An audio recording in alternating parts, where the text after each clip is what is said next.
ओzymandias। दोस्तों सबसे पहले तो इस टाइटल के बारे में बताता हूँ। ओzymandias एक ग्रीक वर्ड है जिसका मतलब है अ pharaoh किंग रैमसेस सेकंड। असल में दोस्तों एंशियंट ग्रीक में जितने भी किंग, रूलर या टेरेंट, डिक्टेटर जो भी कह लें होते थे, उनको फ़ैरो कहा जाता था। फ़ैरो का मतलब होता है ग्रेट हाउस। ये एक 14 लाइन की सोनेट है जिसको लिखा था पी.बी. शेले ने 1817 में। अब मैं आपको पोइट के बारे में बताता हूँ। दोस्तों पी.बी. शेले एक रोमांटिक पोइट थे जो 1792 में पैदा हुए थे और 1822 में उनकी डेथ हुई थी।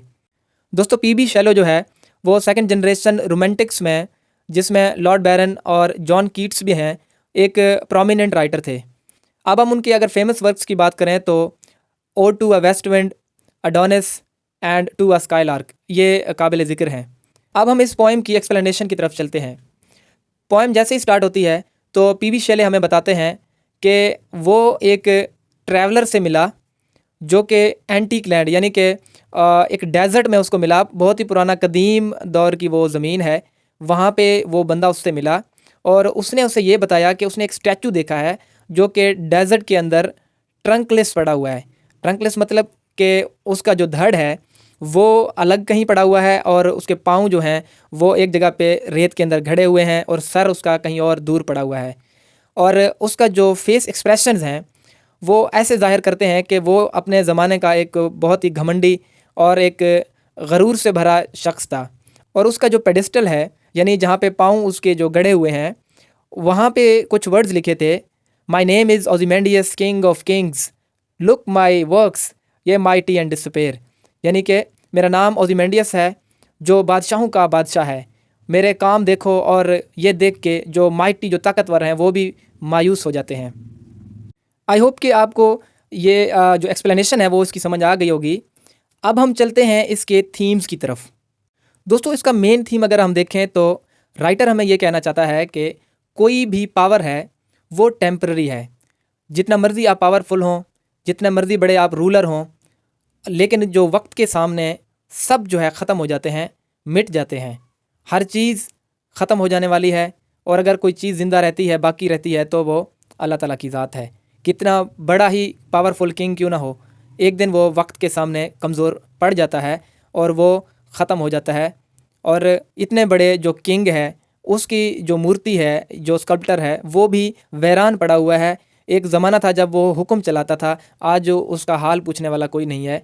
और उसका जो टूटा हुआ जो स्टैचू है ये हमें दिखाता है कि वक्त ने जो है बड़े बड़े जो रूलर हैं, जो बड़े बड़े किंग हैं, उन सबको ज़मीन बोस कर दिया है।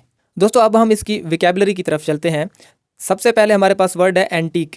एंटीक का मतलब होता है कोई कदीम चीज़ जो नायाब हो, बहुत पुरानी चीज़।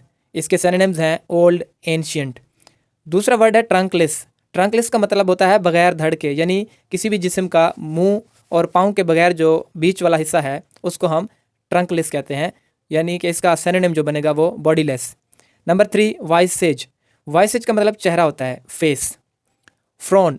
फ्रॉन का मतलब चेहरे पर जो गम और गुस्सा के तासुरात हमें नज़र आते हैं उसको फ्रॉन कहते हैं। इसके सिनोनिम्स हैं लुक, स्टर्न या बैड आई। और इसके बाद वर्ड है रिंकल्ड। रिंकल्ड झुर्रियाँ, ठीक है, रिंकल्ड झुर्रियाँ को कहते हैं लाइंस ऑन फेस या एज्ड बंदा जो होता है। उसके बाद स्कल्प्टर। स्कल्प्टर का मतलब होता है मूर्तिकार, आर्टिस्ट, जो मुजस्समा साज होता है, उसको सिनोनिम्स आर्टिस्ट हम कह सकते हैं। उसके बाद वर्ड है मोक। मोक का मतलब किसी चीज़ की नकल उतारना, मजाक उड़ाना, मेक फन ऑफ या लाफ ऑन। उसके बाद पेडेस्टल। पेडेस्टल जो पाँव के नीचे का हिस्सा होता है, below the feet. Colossal. Colossal का मतलब होता है बड़े कदो कामत का, ह्यूज इन साइज। उसके बाद रैक। रैक तबाहशुदा या मलबा को कहते हैं, ब्रोकन पार्ट्स ऑफ समथिंग। उसके बाद वर्ड है स्नीर। स्नीर का मतलब होता है नफरत से देखना, किसी को हकारत से देखना, एक्सप्रेशन ऑफ कंटेम्प्ट और हेट फॉर समवन। उसके बाद डिसपेयर, तन्हाई, दिल बर्दाश्ता हो जाना, alone, sad, think of bad things only.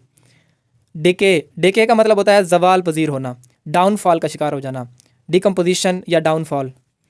Stretch for away यानी दूर दराज तक बिखेर देना या बिखर जाना, move for away at the distant. उसके बाद बाउंडलेस एंड बेयर। इसका मतलब होता है बेहद खुले आसमान तले बगैर किसी छत के, यानी लिमिटलेस, अनकवर्ड। आई होप कि यहाँ पर विकेबलरी भी आपकी क्लियर है। अब थोड़ा एनालिसिस कर लेते हैं इस पोएम में। दोस्तों असल में इस पोएम के ज़रिए हमें जो राइटर है पीबी शेले, जो पोएट है पीबी शेले, वो हमें बताना चाहता है कि कितना ही बड़े आप जालिम हों, कितने ही बड़े आप पावरफुल हों, तो अगर आपके कंटेम्प्रेरी कुछ नहीं बिगाड़ सकते, दुनिया के लोग कुछ नहीं बिगाड़ सकते, तो वक्त के सामने आपने आखिरकार झुकना है, आखिरकार आपकी ताकत ने कम होना है, आखिरकार आपने ख़त्म हो जाना है। तो इंसान को इन चीज़ों के भरम में नहीं रहना चाहिए कि वो हमेशा ताकतवर रहेगा। आई होप कि आपको इस पोएम से काफ़ी कुछ सीखने को मिला होगा।